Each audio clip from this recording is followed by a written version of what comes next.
Assalamualaikum warahmatullahi wabarakatuh. Hai. Okey, hari ni saya akan terangkan tentang trigonometri. Korang tahu tak pasal trigonometri? Tak tahu? Jangan duk buat pala tahu. Tak apa, biar saya terangkan. Okey guys, hari ni saya akan terangkan tentang latar belakang trigonometri, asal usul trigonometri, tokoh-tokoh trigonometri. Mesti korang nak tahu juga fungsi trigonometri ni apa kan, dan sedikit formula dalam saya. Untuk menghafal formula ni, kita ada tips dia, okey? Stay tune. Jap, sebelum tu guys, mesti korang nak tahu nama saya kan? Nama saya Mahathir bin Ahmad Ali dari kelas DJK 1A. Nombor matriks 09 DJK 21F1044. Okey, lanjut guys. Okey, kalau korang nak tahu kan, trigonometri ni sendiri dia berasal daripada bahasa Yunani tau. Trigonometri ni terhasil daripada campuran dua patah perkataan. Perkataan yang pertama ialah trigonal, yang membawa maksud tiga sudut, yang kita tahu sebagai segitiga lah. Yang kedua pula ialah metro, yang bermaksud mengukur. Korang tahu tak, trigonometri ni dia mula dikesan dan digunakan pada tamadun Mesir Purba, yang kita tahu bangunannya ialah piramid. Kemudian dia juga dikesan pada tamadun Mesopotamia, bangunannya ialah zigurat. Dan yang terakhir ialah di Babylon. Okey guys, sebenarnya trigonometri ni memang dah lama gila digunakan. Tengoklah macam zaman Mesir Purba tu kan, dah lebih 4000 tahun dah. Tapi trigonometri ni dia masih digunakan sampai sekarang tu guys. Tak kisahlah dalam bidang astronomi ke, seni bina ke, ketenteraan ke, tak kisah. Semua mesti ada ni. Okey, korang tahu tak trigonometri ni sebenarnya function dia ialah untuk mengukur jarak, tinggi dan tiga sudut yang berbeza. Okey guys. Okey, terdapat beberapa tokoh yang penting dalam trigonometri ni sendiri. Tak adalah beberapa sebenarnya, banyak gila. Tapi tak pelik lah, sebab manusia kan nak nama. Tapi saya akan terangkan tiga je. Yang pertama ialah Abu Al-Wafa Buzjani. Yang kedua ialah Muhammad Ibnu Musa Al-Khwarizmi. Dan yang ketiga ni penting guys, nama dia Hipparchus. Dia bapa trigonometri kot. Tak tahulah sebab apa, mungkin dia yang paling bijak. Mungkin. Dalam trigonometri ni dia ada beberapa jenis sisi tau. Sisi yang pertama ialah garisan bertentangan, garisan bersebelahan dan garisan hypotenuse. Korang nak tahu tak macam nak cari? Jom. Okey, garisan yang bertentangan dengan sudut 90 darjah ialah hypotenuse. Garisan yang bertentangan dengan sudut yang diberi ialah tentang. Dan garisan yang diantaranya ialah 90 darjah dan sudut yang diberikan ialah sebelah. Kat sini ada sedikit formula. Sin, TH, cos sama dengan SH dan tan sama dengan TS. Okey, kalau korang nak mudah lah kan, saya bagi tips. Macam ni kan korang susah nak ingat kan, so korang buat je ayat macam ni. Saya tak hafal, kalau saya hafal tentu tak susah. Macam guys, mantap tak? Boleh guna guys. Kalau contohlah, kalau ada exam kan, apa ni, terlupa pula, nanti teringat balik, Abang Mahathir ada cakap, ada formula dia. So nanti confirm dapat punya. Okay guys Assalamualaikum. Saya Muhammad Afiq Abduluddin bin Rosli. Nombor pendaftaran 09 DJK 21 F1038 daripada kelas DJK 1A. Saya akan menerangkan mengenai trigonometry function. Untuk trigonometry function ni, kita dapat lihat ada sin,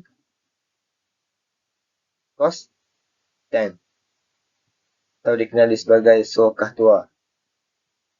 Untuk sin, opposite per hypotenuse. Untuk cos, adjacent per hypotenuse. Untuk tangent, opposite per adjacent.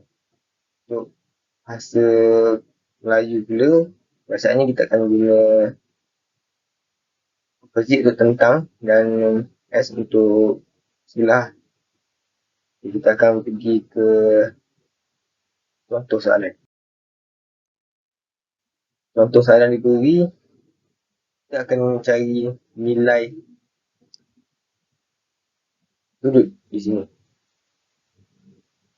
Diberi sebelah 30M dan tentang 20M. Dan sini kita akan menggunakan formula tan.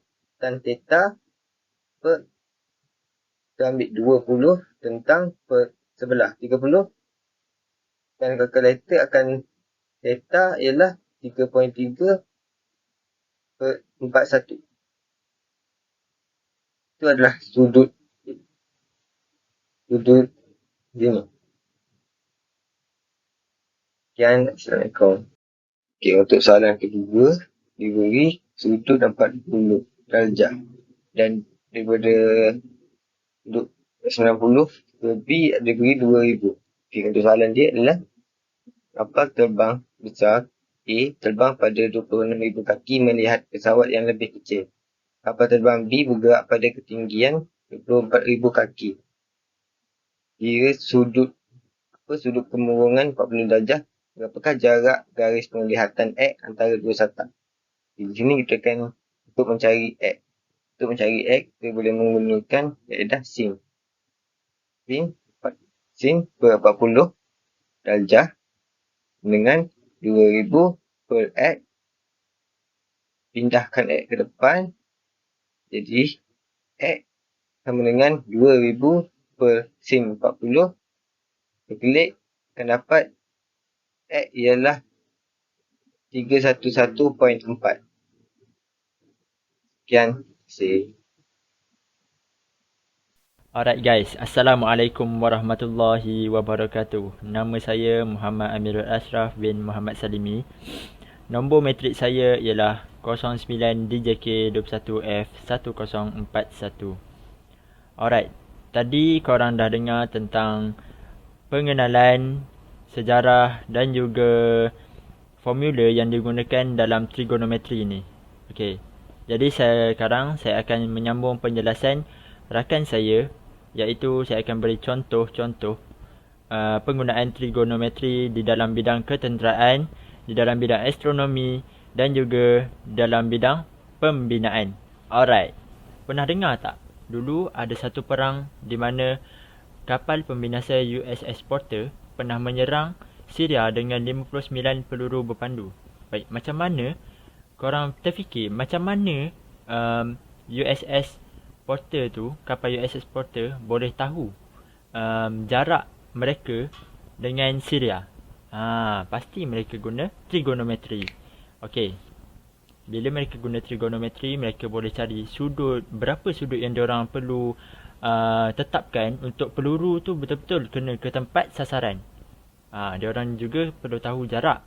Berapa yang diorang perlu ambil jarak tu untuk tahu di mana sasaran sebenar yang mereka perlukan. Contoh yang terakhir.